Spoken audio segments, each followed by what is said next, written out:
Salut les troupes et bienvenue dans ce petit hors-série. Aujourd'hui, on accueille Nicolas Rassos, coach de l'équipe nationale belge pour AOS, qui revient tout juste de Milan, où ont eu lieu la première édition en tant que telle de AOS Worlds. Nicolas est ici en fait pour nous parler un peu de cette expérience et de nous faire un débrief sur tout ce qui s'est passé pendant ces 5 jours de folie.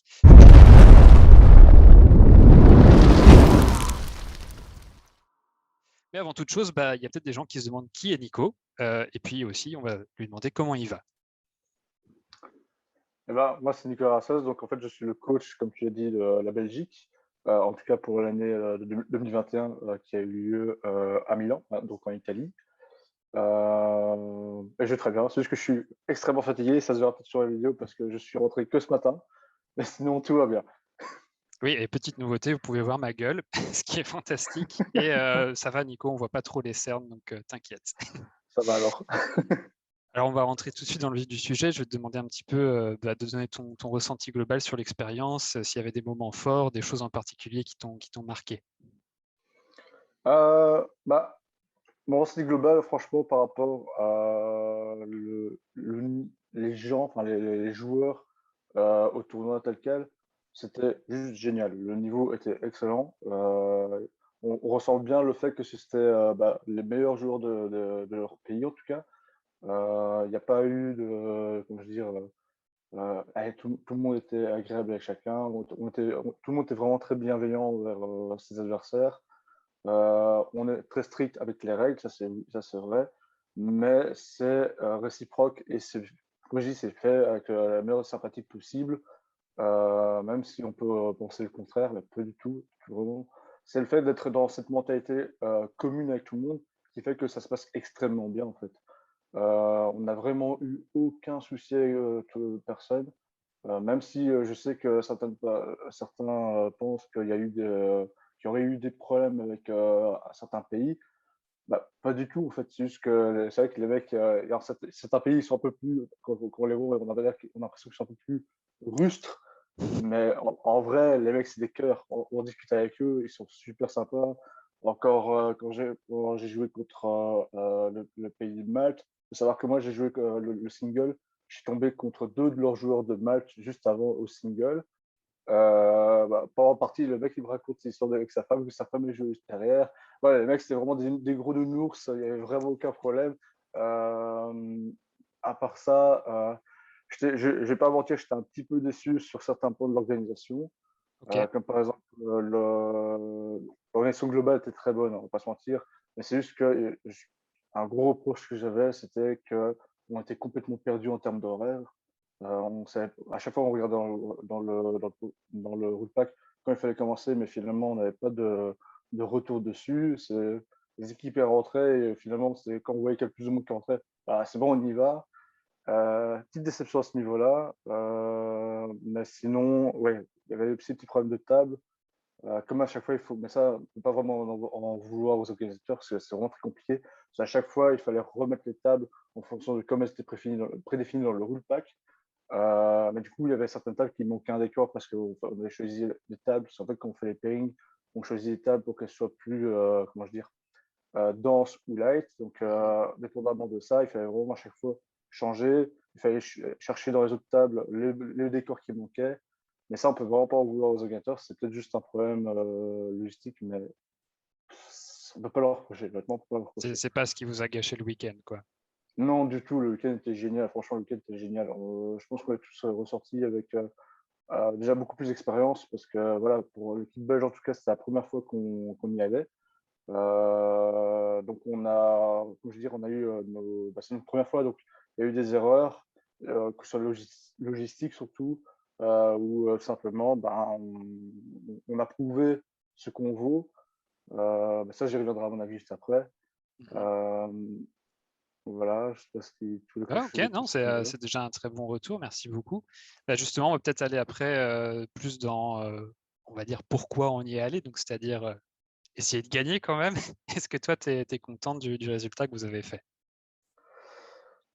Oui et non, dans le sens où Ah oui, pour rappel, la Belgique a fini 8e sur 12. Je le dis pour les Oui, gens qui voilà. n'ont pas suivi l'événement. il y avait 12 pays et la Belgique a fini 8e en sachant qu'ils ont fini en 6e round. C'est un tournoi avec 6 rounds. Ils ont fini contre le Danemark qui était déjà plus ou moins institué comme premier. Ils ont fini contre cette équipe, ce qui n'était pas forcément le plus facile. Bah, en fait, quand je veux dire que je suis content, oui et non, c'est dans le sens où le résultat, enfin, comme tu dis, le classement, on est arrivé 8e. Nous, on avait comme objectif à la base on voulait être au moins dans la moitié du tableau, enfin la moitié supérieure. Au début, on était très bien parti pour le faire. Ils avaient Malheureusement, commencé très très chaud. ouais, on a commencé très fort. On a fait un peu peur à certains pays. Certains pays venaient chez nous pour vous poser des questions d'ailleurs, si voilà. Mais voilà, il y a eu une descente aux enfers. Enfin, on a eu vraiment des ascensions émotionnelles jusqu'à la fin où, en fait, ce qui s'est passé, c'est que concrètement, on a joué que contre les grosses équipes. Quand on regarde tous les premiers, le haut du tableau, c'est que contre ceux qui on a joué. Donc, on a vraiment joué que contre les meilleurs, en quelque sorte. Mais le résultat ne reflète pas spécialement, en fait, comment je veux dire, le résultat ne reflète pas notre niveau de jeu, mais le résultat reflète notre logistique de notre équipe, en fait. Ok. Parce qu'il y avait certaines choses que moi, personnellement, je trouve, enfin, en tout cas, je trouve qu'on avait des handicaps, dans le sens où on n'avait pas de coach. Avoir un coach, c'est un plus énorme et on l'a vraiment ressenti. Est-ce que tu peux Moi, être un peu plus extensif sur ça, dans le sens où, voilà, on parle d'un tournoi en équipe, c'est quelque chose que les joueurs AOS connaissent pas forcément super bien. Donc, est-ce que tu peux expliquer un petit peu le fonctionnement d'un tournoi en équipe et le rôle d'un coach euh, de manière bah, en simple? fait, oui, de manière simple. En fait, un coach, c'est vraiment typiquement, normalement, vous avez le capitaine qui, lui, normalement, censé gérer pardon, le pairing, le recrutement, tout le travail. Enfin, ça dépend, on a tous un peu des rôles différents, en vrai, hein, ça dépend de comment on instaure ça dans chaque pays. Mhm. Mais officiellement, dans le rule pack, dans les Worlds, c'est le capitaine. Moi, je suis coach, mais c'est dans le sens où le coach, c'est celui-là le capitaine et le coach peuvent aller sur la table de pairing pour discuter avec les capitaines et coach adverses au moment où on fait les pairings, en fait. Mais ça se résume pas qu'à ça. Ça se résume, c'est aussi le fait que pendant les parties, chaque joueur peut demander un time-out. Donc, on fait une pause pour aller discuter avec son coach ou son capitaine pour pouvoir justement aller avoir des conseils. On peut d'ailleurs même parler avec notre langue à ce moment-là. On peut vraiment se mettre à l'écart de la table et dire, OK, qu'est-ce qui se passe sur les tables à côté? Est-ce que je dois tenter une majeure en prenant des risques ou est-ce que je dois temporiser pour gratter des points? On a eu cet effet-là où, en fait, quand nous, on joue contre que 6 joueurs, donc moi, je suis le coach et ça, j'étais capitaine, mais on a tous les joueurs, on ne peut pas interagir avec les tables. Enfin, si, on peut interagir en tant que capitaine et coach, mais on ne peut pas, pendant nos parties, aller sur les tables. Donc, on est vraiment très perdu à ce niveau-là. Mhm. Et ça s'est ressenti. Donc, il y a eu comment on avait un manque d'informations auprès de nos partenaires. Et ça fait vraiment énormément. C'est mine Ok. de rien, avoir quelqu'un qui juste nous aide en apportant, allez, je vais prendre les objectifs secondaires. Donc, quand on fait les pairings, on choisit les royaumes, la densité de la table, et aussi les objectifs secondaires de chaque joueur. Ouais. Pour rappel, c'était encore en version 2, pour ceux qui ne sont pas au courant. Donc, il y avait les objectifs secondaires, il y avait encore les royaumes, etc. Voilà. Et ben, en fait, normalement, on ne peut pas avoir de doublon dans le secondaire. Malheureusement, on fait les objectifs secondaires, c'est à la fin du déploiement de chaque joueur.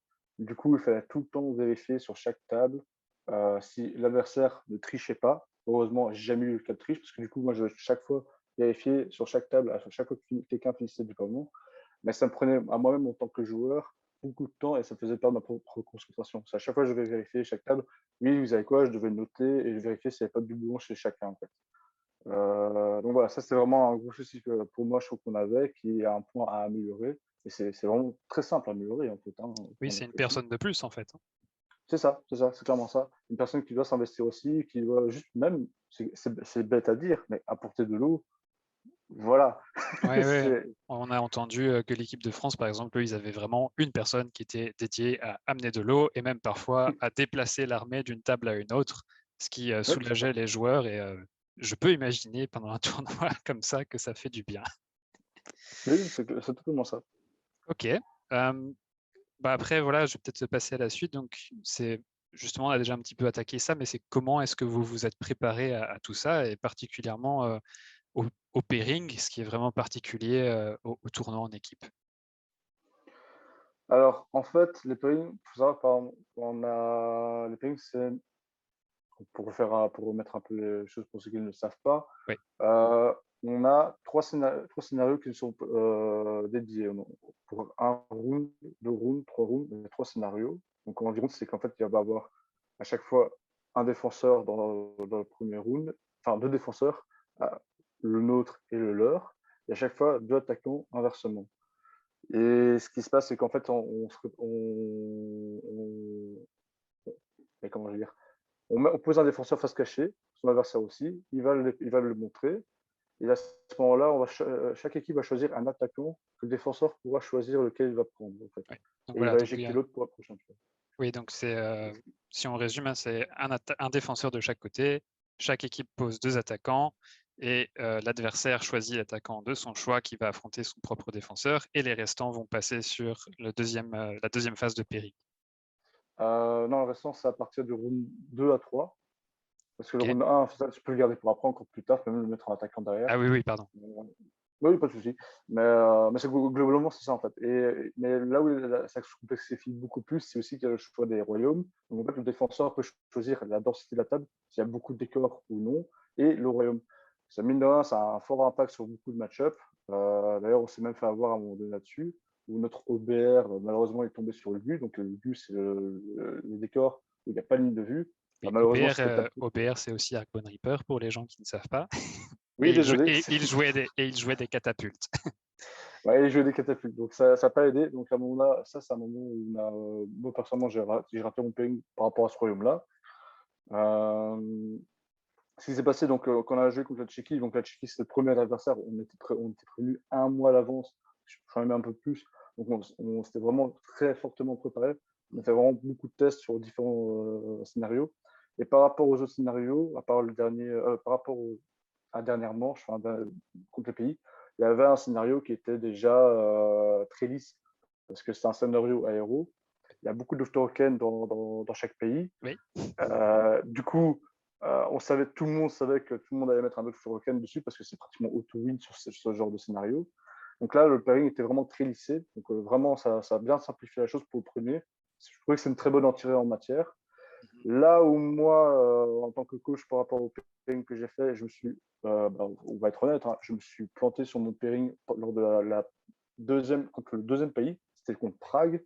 Là, on s'est pris une grosse baffe dans les dents. Contre Malte, hein, c'est ça que tu veux dire, parce que tu as dit Prague. Malte. J'ai dit Oui. Prague. Ah, désolé. Ouais, Qui est je disais déjà dans en le même temps le futur. mot Prague. Ouais, je suis déjà dans le futur. Moi. Donc, on jouait contre Malte et là, on s'est pris une baffe parce que moi, j'ai raté mon pairing. Ce qui s'est passé, c'est qu'en fait, j'ai vraiment plus fait focus en fonction des armées contre qui on devait jouer, mais un peu moins contre les scénarios avec lesquels les armées qu'on devait mettre. Il À faut dire partir de aussi là, que le pairing du deuxième round, il se fait sur le temps de midi. Donc, c'est aussi un oui, pairing qui est pas avec un mois de préparation. Donc, c'est pas la même chose. bah, il y a une préparation préalable, hein, donc tous les Oui, pays bien ont sûr, été, bien été sûr. vus, mais par rapport au scénario, là, c'était beaucoup trop, et clairement, donc on avait une demi-heure pour vraiment bien potasser ça, comme tu dis, c'est assez galère. Il faut manger aussi en même temps, c'est voilà.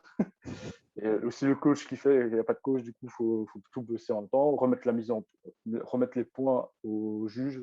Tout ça, c'est une perte de temps, en fait, qu'on aurait pu gagner en ayant une personne supplémentaire, comme je disais. Tout à fait. Euh,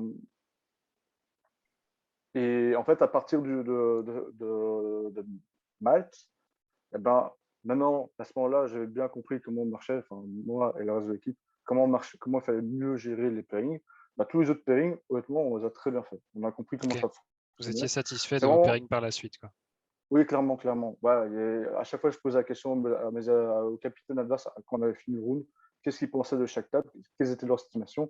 Bon, on n'était pas toujours d'accord, bien sûr, mais honnêtement, on était plus ou moins 50-50 de victoire. Franchement, on gérait plus ou moins ça bien. C'est ce qui est Euh, normalement, c'est ce qui doit ressortir d'un pairing, en théorie. c'est ça. Oui, c'est ça. À moins que le roster adverse est beaucoup plus écrasant qu'un autre, ce qui Oui, peut arriver. Mais voilà, que les match-ups fonctionnent pas forcément bien parce qu'un roster ne peut pas forcément bien tomber contre l'autre. oui, oui, oui, oui. Mais voilà, après ça a été beaucoup plus lisse. Mais donc, il y a, voilà, pour aussi la question initiale que j'avais posée, hein, il y a tout un côté préparation et comme vous l'avez compris, sûrement Nicolas et l'équipe nationale belge de cette année ont dû bosser en amont tous ces pairings et donc faire des matrices de contre qui on joue, et puis après rajouter le scénario, le royaume. Enfin, vous imaginez un petit peu le boulot que c'est en amont.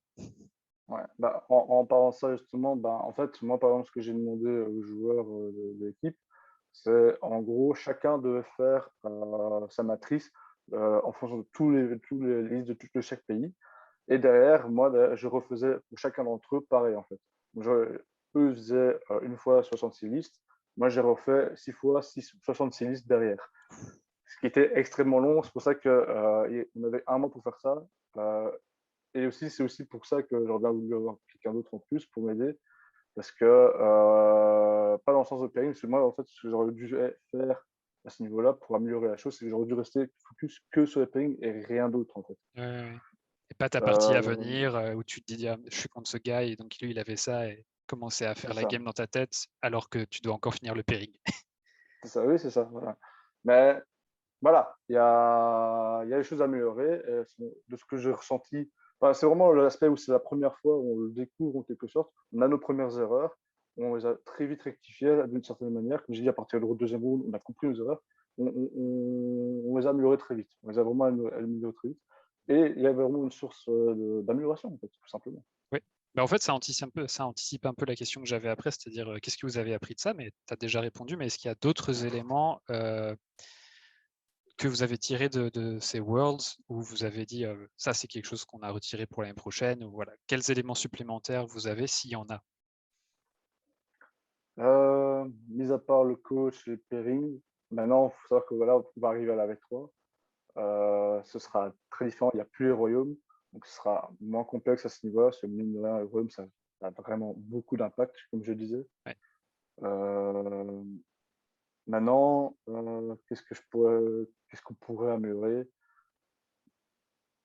Bah, mis à part ce que je viens de dire, ah oui, ouais, il y a quelque chose que j'aurais bien voulu améliorer, là, c'est plus en préalable d'entraînement des joueurs. Euh, Peut-être que je me trompe, mais je pense que je vais plutôt dire que c'est ma faute, dans le sens où j'ai peut-être délaissé un ou deux joueurs sur certains match-ups. Je prends l'exemple de notre doc qui a joué contre Seraphon la première fois.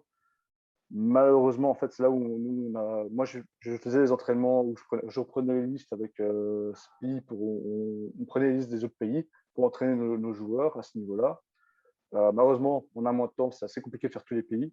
Ouais. Et par exemple, notre doc n'a pas fait l'entraînement contre un Seraphon. Voilà, c'est les aléas. Parce qu'en fait, il faut savoir qu'en Belgique, on n'a pas beaucoup de séraphons compétitifs. C'est Et du vrai. coup, ou même de faire du coup, on a forcé là-dessus pendant tout le dernier mois là-dessus. Et malheureusement, notre doc n'a pas pu jouer dessus contre. On n'a vraiment pas eu le temps dessus. Et ce qui s'est passé, c'est que la première partie que notre doc a joué contre un séraphon, il a perdu parce il a mal appréhendé la partie. Il a refait une autre partie contre un Séraphon. Donc la première partie, il a perdu 0-20. La deuxième partie, il a refait, il a gagné 20-0, il me semble, 19-1. Il apprend Donc vite. voilà. Bah, ça c'est le champion du monde, il apprend très vite. Mais voilà, ça c'est une petite erreur que nous, on doit améliorer, mais ça vient pas spécialement que de nous. Je pense que c'est plus par rapport au fait que là, on a eu la transition V2, V3, qui a fait qu'on n'a pas pu avoir de joueurs prêts à nous aider comme on l'aurait souhaité pour mieux nous préparer. Oui, c'est vrai que Euh, quand on compare, c'est une question statistique tout simplement. Si on compare la taille de la Belgique avec un pays comme, je prends la France parce qu'on a pu suivre assez facilement en fait avec French Wargame Studio un peu leur préparation, etc. Enfin, ce qu'on a pu en entendre, et effectivement, ils ont un pool de joueurs qui est quand même plus large qu'en Belgique, ce qui leur permet de tester beaucoup plus de choses en amont en théorie. Et en Belgique, on est un petit peu plus pauvre en joueurs, donc effectivement, c'est plus difficile de trouver un joueur compétitif pour chaque armée. Donc effectivement, ça a un petit impact sur la préparation. c'est ça. La préparation a été mine de rien, assez fructueuse. Je prends l'exemple lors du single, il y a Spi qui joue Korn, qui est un joueur Korn de l'équipe. Au préalable, on avait joué, par exemple, on avait fait la partie où on a pris le Séraphon. Enfin, moi, j'ai joué le Séraphon de la liste italienne contre son armée. On a fait deux playtests contre cette liste-là, par exemple, il me semble, de mémoire. Il a joué contre lors du single. Sur l'italien, il était persuadé de la gagner. Ah non, je pense pas. Oui, oui c'était italien ou espagnol, je sais plus, j'ai un doute, je suis désolé. C'est pas grave. Il était vraiment persuadé de la gagner. Et en fait, quand nous on a fait les tests, bah, c'était l'inverse en fait. Pour nous, notre corde, il le battait, il le battait, mais sur la longueur. Attention, c'est pas au bout de 3 rounds, c'est fini. Ouais, Et ouais. c'est ce qui s'est passé en fait. Spiel a gagné et il m'a dit si on n'a pas fait l'entraînement au préalable, jamais il l'aurait gagné. Ouais, donc ça a payé. Oui, clairement, ça a payé. Ça a payé. L'exemple que j'ai dit par rapport à notre doc, bah, c'était vraiment le rare cas avec un autre match-up qu'on a eu. Mais c'était vraiment il y a eu juste 2 cas. Et sinon, dans la globalité, ça a vraiment très bien payé. Ok, super, c'est bien à entendre. Et bah, on va commencer à aller bah, vers le futur en fait. Et donc on sait déjà que le prochain mondial aura lieu à Prague en mai 2022. On n'a pas encore la date, mais on sait que ça se passera à ce moment-là. Que ce sera plus avec 6 joueurs, mais avec 8 joueurs. Et que évidemment, ce sera en version 3. Alors, 2 questions. La première, c'est déjà comment cette V3 va influencer un tournoi de cette envergure. Toi qui as pu le faire maintenant en version 2, tu peux déjà peut-être anticiper certains changements sur la version 3 et sur comment ça va se jouer. Bien sûr, on n'a pas encore de rules pack, donc on n'a pas forcément tous les détails, mais tu as peut-être déjà une idée. Et puis la deuxième question, c'est simplement 8 joueurs au lieu de 6, qu'est-ce que ça change au niveau d'un pairing? Globalement, ça change pas grand-chose. Dans le sens où le fait d'avoir 8 joueurs, je veux dire, c'est un round en plus. Honnêtement, en fait, là où ça change, et c'est là où, si maintenant quand on fait nos pairings, on fait nos estimations, et qu'on se dit, OK, nos pairings à nous, ils sont bons. Allez, imaginons, je dis, voilà, j'ai prévu de faire 6 victoires et 2 défaites. Quand je vois le résultat du pairing qu'on a fait avec le capitaine, et bah, typiquement, le fait d'avoir 8 joueurs, c'est si maintenant il y a un craquage d'un côté, bah, ce sera moins impactant en fait. Ok, C'est en ça que ça va jouer. Là où on est 6, bah, on a un craquage, bah, directement on va dégringoler. Et c'est ce qu'on a eu 2 fois de suite sur les Worlds de cette année en fait. On a eu ok, 2 craquages à un moment donné qui sont tombés. Et on s'est retrouvé à les 37 points au lieu de. On a visé les 50 points et quelques. Parce que à ce moment-là, ce qui se passe, c'est que comme on voit que notre joueur a eu un craquage, bah, les autres joueurs qui devaient essayer d'avoir une mineure ou une égalité, et ben, du coup, ils sont forcés de prendre des risques pour essayer d'avoir la majeure. Et du coup, en prenant des risques qui n'étaient pas spécialement prévus au début de ouais, partie, ben, ça peut se craquer. Et c'est ce qui nous est arrivé 2 fois de suite, en fait. ok, C'est ce qui nous est arrivé contre les Américains et c'est ce qui nous est arrivé contre les Maltes. Voilà. ok. Ok, ok. Et donc, du coup, pour la première question qui disait l'impact de la V3 sur le tournoi, qu'est-ce que tu as à dire sur ça? Si tu as des idées, bien sûr. Bah, à mon avis, bon, comme tu as dit, il n'y a pas encore le pack, mais à mon avis, il y aura par exemple les options principales, pardon, j'ai oublié leur nom, Oui, quand c'est tu dois avoir objectif, ton général. oui, objectif principal, les objectifs secondaires qui sont les tactiques de bataille, et puis on a les objectifs dits Ouais. tertiaires qui sont les grandes stratégies. Bah, voilà, les grandes stratégies. À mon avis, les grandes stratégies vont être un peu comme les options secondaires de cette année. À mon avis, il faudra se les répartir parce que de ce que je vois, de ce que j'ai un peu testé pour l'instant, les certaines sont juste beaucoup trop faciles à faire. Ouais. Maintenant, à voir si on aura bien 8. À mon avis, ils vont à chaque fois rajouter. À mon avis, pardon, GE va à chaque fois rajouter dans chaque BT Des grandes stratégies, euh, oui. une stratégie. Et à mon avis, il va falloir se faire répartir en team. Maintenant, je ne sais pas, c'est vraiment la supposition pure et dure, Oui, mais c'est beaucoup plus facile que les options secondaires. Les options secondaires qu'on a eues, là, oui, il y en avait 2 à chaque fois, c'était vraiment des très. oui, C'est pas simplement avoir un gars qui survit sur la table, c'est vraiment, il faut répondre à des conditions qui sont beaucoup plus complexes en général, en fait. oui, tout à fait. Ok. Et le jeu en lui-même, est-ce que tu penses que ça va changer un peu la donne en termes de joueurs ou est-ce que, parce que bon, tu as joué un tout petit peu en V3 puisque tu sors tout juste des Worlds évidemment, mais est-ce que de ce que tu as pu voir et entendre, tu penses que le jeu en lui-même va changer un peu la donne en termes de joueurs oui, à ce niveau-là? Eh ben, je ne vais pas parler de manière générale sur tous les pays, sur cette mentalité-là. Je vais plutôt parler sur nous-mêmes en Belgique. de ce que je vois, de ce que j'ai compris, de ce que j'ai testé, avec le peu de l'expérience que j'ai pour ça en V3, cette version, elle est pour nous. Sans vouloir, parce que c'est typiquement, il va y avoir plus de la méta qui est monstre, un peu élitiste avec des stars. Dans la compétition purement belge, les gros joueurs belges ici, c'est ce qu'on aime en fait. Et c'est là où on s'est habitué à jouer. Et là, typiquement, on est là-dedans en fait. On est vraiment plein dedans. Du coup, c'est vraiment notre occasion. On n'a pas intérêt à se louper. Enfin, on n'a pas intérêt. Mais on espère pas se louper. Mais là franchement, je pense par rapport à certains pays, on a cet avantage-là. Ok. Moi, j'avais aussi une petite idée personnelle. Je pense que ça change un petit peu la donne parce que je trouve le jeu, pour avoir joué un petit peu maintenant, beaucoup plus. Je vais reprendre le terme qui avait été utilisé chez French Wargame, brainy. Hein, c'est un jeu beaucoup plus où on doit réfléchir à Oui. beaucoup de choses et en réaction aussi. Donc, c'est un jeu aussi un peu plus fatigant, pour être honnête, parce qu'on joue beaucoup pendant le tour de l'adversaire. On doit vraiment faire attention à ce qu'il fait parce qu'on doit déclarer parfois quelque chose sur le moment et faire son redéploiement, déchaîner les enfers, enfin des choses comme ceci. Bah ça, typiquement, j'ai un petit peu peur quand même. Attention, hein, j'aime bien la complexité.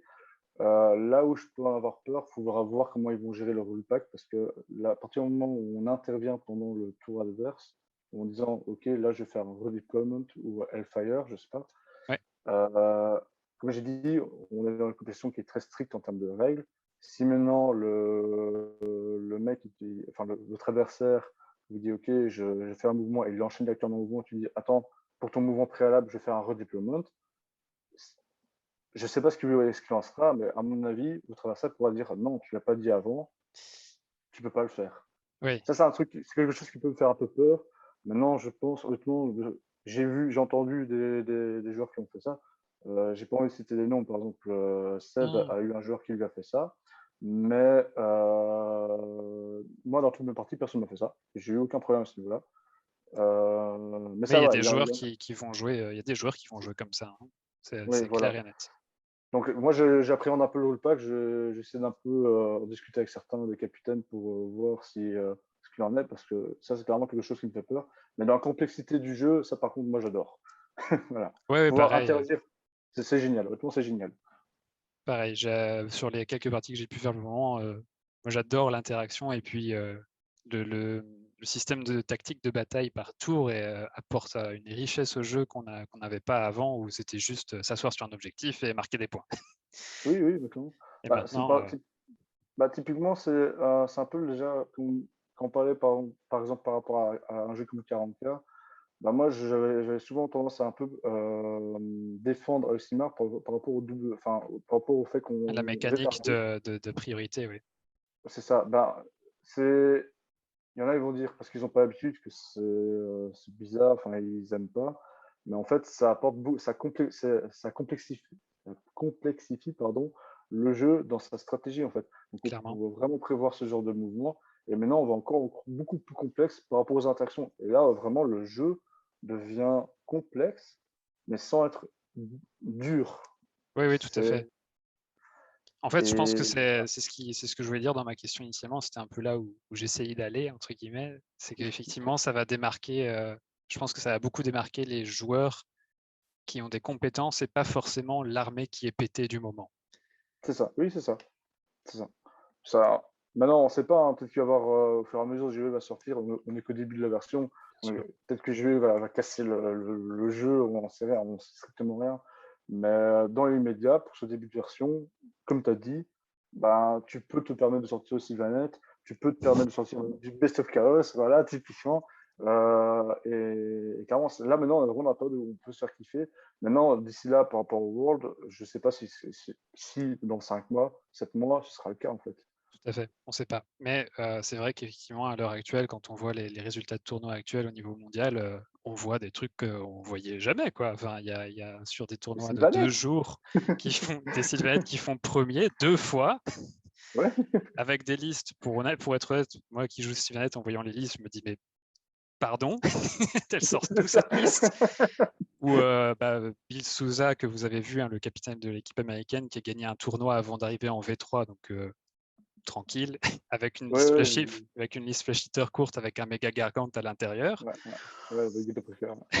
Voilà, on est pour l'instant, on est dans un moment du jeu avec beaucoup de possibilités et je pense qu'effectivement la compétence d'un joueur se démarque beaucoup plus et je croise les doigts pour que ça reste comme ça parce que dans un tournoi de niveau mondial, ce que tu as envie de voir, c'est un joueur qui se démarque par rapport à ses compétences, une équipe qui se démarque par rapport à ses compétences, plutôt que j'ai ramené un truc trop pété et j'ai gagné.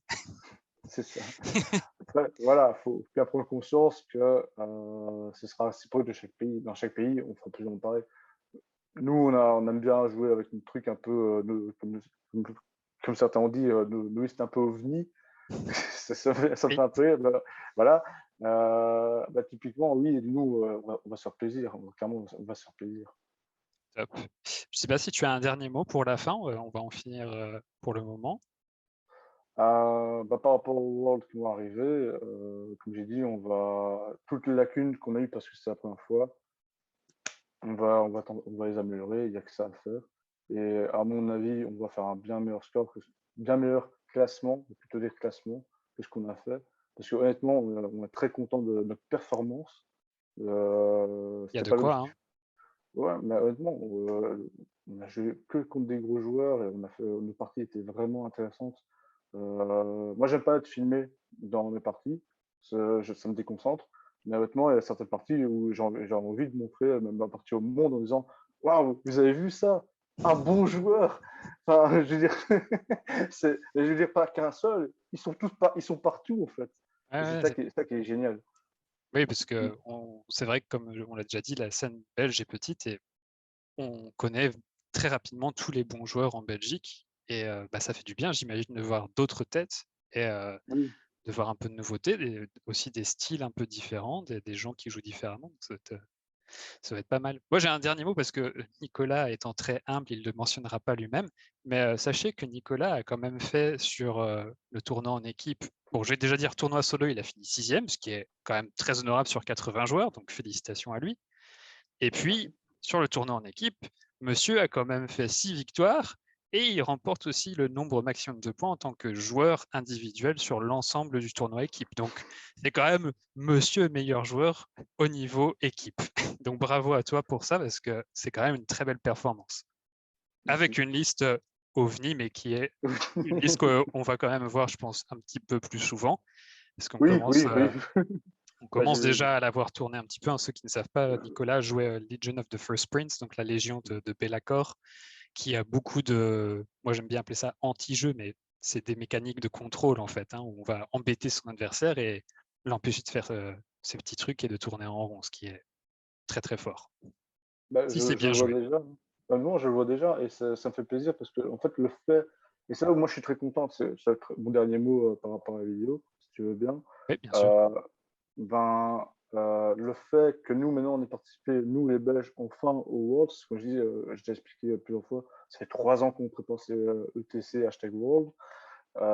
Maintenant les Belges, les joueurs plus lambda belges nous connaissent et ils voient qu'est-ce qu'on joue en fait au niveau belge.